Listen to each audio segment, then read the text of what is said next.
নমস্কাৰ বন্ধু বান্ধৱীসকল, আপোনালোকে শুনি আছে মোৰ অডিঅ' বুক প্ৰখ্যাত আমেৰিকান লেখক ডেল কাৰ্নেগীৰ গ্ৰন্থ অসমীয়া অনুবাদ আমিনুৰ ৰহমান সুখী জীৱনৰ সাধনা। ঘৃণাই আমাৰ খাদ্যকো স্বাদহীন কৰি তোলে। বাইবেলত কথাটো এনেদৰে কোৱা হৈছে, ঘৃণা ভৰা মন লৈ পুষ্ট ভেড়াৰ মাংস খোৱাতকৈ প্ৰেমময় নিৰামিষ খাদ্য খোৱাই শ্ৰেয়। আমাৰ শত্ৰুসকলে যদি জানিব পাৰে তেওঁলোকৰ প্ৰতি আমাৰ ঘৃণাই আমাক কেনেদৰে ৰুকি ৰুকি খাইছে, নাৰ্ভাছ কৰিছে আৰু আমাৰ সৌন্দৰ্য নষ্ট কৰিছে, হৃদৰোগৰ চিকাৰ কৰাইছে আৰু তাৰ লগতে আমাৰ জীৱনী শক্তিকো নিঃশেষ কৰিছে, তেনেহ'লে তেওঁলোকে আনন্দত জঁপিয়ালেহেঁতেন। আমি যদি আমাৰ শত্ৰুবোৰক ভাল পাবলৈ নোৱাৰোঁ, আহক আমি নিজকে ভাল পাবলৈ চেষ্টা কৰোঁ। আমি নিজকে এনেদৰে ভাল পাব লাগিব যে আমাৰ সুখ শান্তি স্বাস্থ্য বা চেহেৰাত শত্ৰুৰ কোনো প্ৰভাৱ পৰিবলৈ নিদিওঁ। শ্বেক্সপিয়েৰে কৈছিল, শত্ৰুৰ বাবে এনে উত্তাপ সৃষ্টি নকৰিবা য'ত নিজেই দগ্ধ হোৱাৰ ভয় আছে। যীশুৱে যেতিয়া কৈছিল শত শতবাৰ শত্ৰুক ক্ষমা কৰা, তেওঁ তেতিয়া এটা বৰ ডাঙৰ উপকাৰী কথাকে কৈছিল।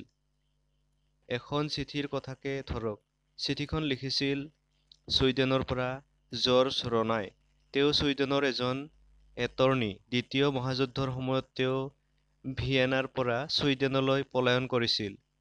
তেওঁৰ হাতত কোনো টকা পইচা নথকাত তেওঁ এটা কাম বিচাৰি ফুৰিছিল। যিহেতু তেওঁ বহু ভাষা লিখিব আৰু ক'ব পাৰিছিল, সেয়ে তেওঁ কোনোবা আমদানি ৰপ্তানি প্ৰতিষ্ঠানত কাম পাব বুলি ভাবিছিল। কিন্তু তেওঁক সকলোৱে জনালে যে যুদ্ধৰ বাবে তেওঁলোকৰ ব্যৱসায় বেয়া হৈ গৈছে, সেয়ে নতুন মানুহৰ প্ৰয়োজন নাই। তৎসত্ত্বেও তেওঁলোকে তেওঁৰ নাম ঠিকনা থকা ঠাই বায়'ডাটাখন ফাইলত ৰাখি থৈছিল।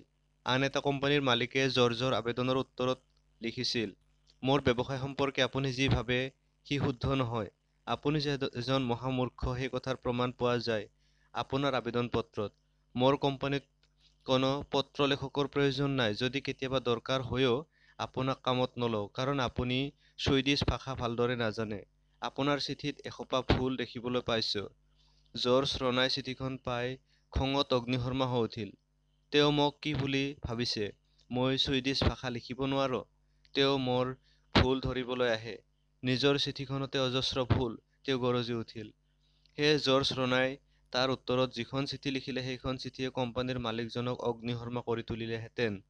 কিন্তু চিঠিখন লিখি উঠি জৰ্জে অলপ সময় স্থিৰ হৈ ভাবিলে। তেওঁ নিজকে ক'লে, জৰ্জ, অলপমান ৰ'বা, নিজকে সুস্থিৰ কৰা, অলপমান আত্মবিশ্লেষণ কৰা। তুমি বাৰু কেনেদৰে নিশ্চিত হ'লা যে তেওঁৰ কথা শুদ্ধ নহয়? তুমি অলপমান ছুইডিছ ভাষা শিকিছা, কিন্তু সি তোমাৰ মাতৃভাষা নহয়। সেয়ে তোমাৰ লিখাত ভুল ৰৈ যোৱাটো কোনো ডাঙৰ কথা নহয়। গতিকে তুমি যদি তোমাৰ ক্ষেত্ৰত অৰ্থাৎ ভাষা সাহিত্য বা তেনে ধৰণৰ লেখা-লেখিৰ ক্ষেত্ৰত চাকৰি কৰিব বিচাৰিছা, তেনেহ'লে আৰু ভালদৰে ছুইডিছ ভাষাটো শিকিব লাগিব। মানুহজনে তোমাৰ উপকাৰহে কৰিছে। মানুহজনৰ ওচৰত তুমি কৃতাৰ্থ থকা উচিত। এতেকে তেওঁ যি উপকাৰ কৰিলে তাৰ বাবে তেওঁক তুমি ধন্যবাদ জনাই চিঠি দিয়াটোহে উচিত কাম। এখন চিঠি লিখিলে তাত তেওঁ লিখিলে, আপুনি এজন পত্ৰ লেখক নিবিচাৰিলেও কষ্ট কৰি যে মোলৈ চিঠিখন লিখিলে তাৰ বাবে আপোনাক অশেষ ধন্যবাদ। আপোনাৰ প্ৰতিষ্ঠান সম্পৰ্কে মোৰ ধাৰণা পোষণ কৰাৰ বাবে মই দুঃখিত। আপোনালৈ চিঠিখন লিখাৰ কাৰণ হ'ল মই শুনিছিলোঁ যে আপোনালোকৰ প্ৰতিষ্ঠানটো এটা বহু ডাঙৰ প্ৰতিষ্ঠান। চিঠিখন লিখাৰ সময়ত মই বুজিবই পৰা নাছিলোঁ যে মোৰ চিঠিখনত ইমান বেছি ভুল ৰৈ গৈছিল। তাৰ বাবে মই দুঃখিত আৰু লজ্জিত। এতিয়াৰ পৰা মই ছুইডিছ ভাষা শিকাৰ ক্ষেত্ৰত আৰু বেছি মনোযোগ দিম। তাৰ বাবে আৰু বেছি সময় দিম। মোক আত্মোন্নতিৰ দিশত ঠেলি দিয়াৰ বাবে আপোনালৈ অশেষ ধন্যবাদ থাকিল। কেইদিনমানৰ ভিতৰতে জৰ্জ ৰনাই মানুহজনৰ আন এখন চিঠি পালে। তেওঁ জৰ্জক তেওঁৰ অফিচলৈ মাতি পঠায়।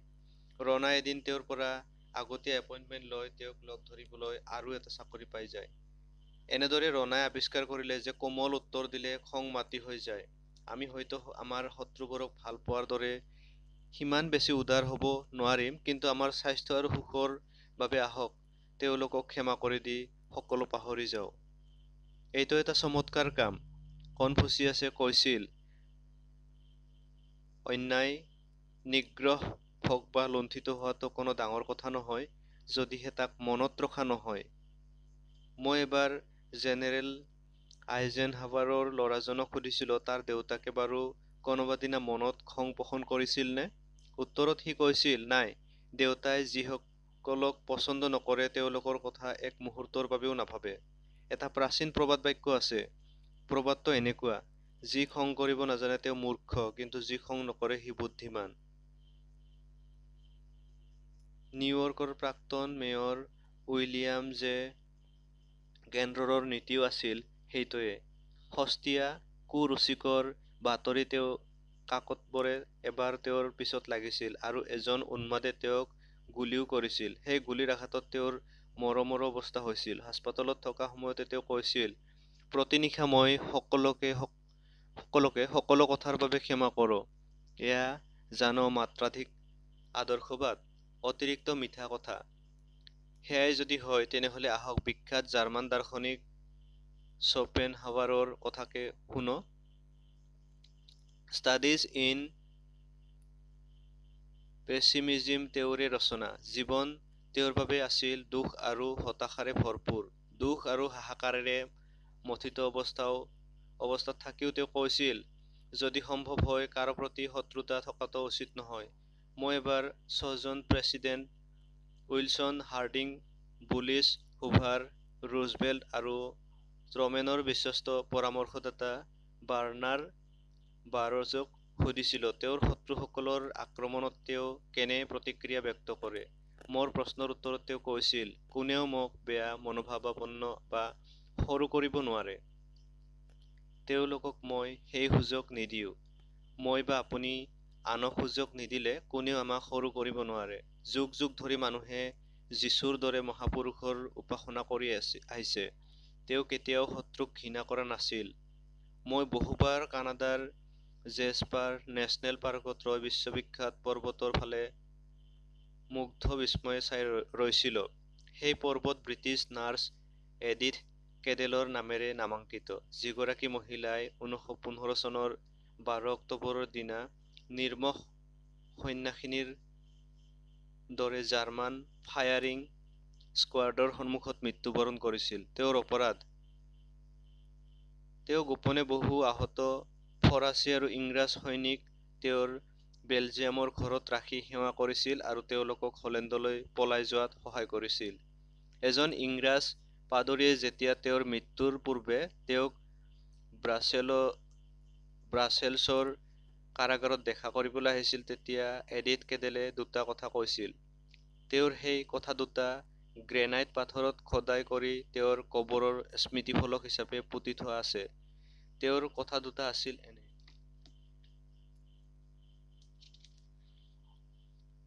মই বুজিব পাৰিছো, কেৱল স্বদেশপ্ৰেমেই সকলো নহয়। কাৰো প্ৰতি মোৰ খং বা ঘৃণা নাই। 4 বছৰৰ পাছত তেওঁৰ মৃতদেহ ইংলেণ্ডলৈ লৈ যোৱা হয় আৰু ৱেষ্ট মিনিষ্টাৰ এবিয়েত তেওঁৰ স্মৃতিসভা আয়োজিত হয়। এবাৰ লণ্ডনত এবছৰ কটোৱাৰ সময়ত এডিথ কেডেলৰ মূৰ্তিৰ আগত থিয় হৈ তেওঁৰ সেই বিখ্যাত বাণী পঢ়িছিলো। শত্ৰুক ক্ষমা কৰা আৰু তেওঁলোকক পাহৰিব পৰাৰ এটা পথ হ'ল আমি কিবা এটা ডাঙৰ কামত প্ৰবৃত্ত হোৱাৰ শপত গ্ৰহণ কৰা। তেনে কৰিব পাৰিলে আমি অপমান আৰু শত্ৰুতাৰ কথা পাহৰি যাম আৰু আমাৰ কামেই আমাৰ বাবে ডাঙৰ হৈ পৰিব। উদাহৰণ হিচাপে 1918 চনত মিছিছিপিৰ পাইন বনত যি নাটকীয় ঘটনা ঘটিছিল তাৰ আলোচনাকে কৰা যাওক। বিনা বিচাৰত মৃত্যুদণ্ড প্ৰদানৰ ব্যৱস্থা কৰা হৈছিল এজন মানুহজনৰ নাম আছিল লৰেন্স জনছ। কেইবছৰমানৰ আগতে লৰেন্স জনছে পাইনউড কাণ্ট্ৰি স্কুল স্থাপন কৰিছিল। এই ঘটনা ঘটিছিল আজিৰে পৰা বহু বছৰ আগতে। প্ৰথম বিশ্বযুদ্ধৰ আৱেগময় দিনবোৰত এটা গুজব ৰটি যায় যে জাৰ্মানসকলে নিগ্ৰোসকলক উত্তেজিত কৰি বিদ্ৰোহ কৰিবলৈ প্ৰৰোচিত কৰি আছে। লৰেন্স জনছ নিজেও আছিল এজন নিগ্ৰো। সন্দেহ কৰা হৈছিল যে তেওঁ নিগ্ৰোসকলক প্ৰৰোচিত কৰি আছে। এজাক বগা মানুহ চাৰ্চৰ সন্মুখত সমবেত হৈ লৰেন্স জনছক কিছু মানুহৰ আগত এই বক্তৃতা দিয়া শুনিছিল।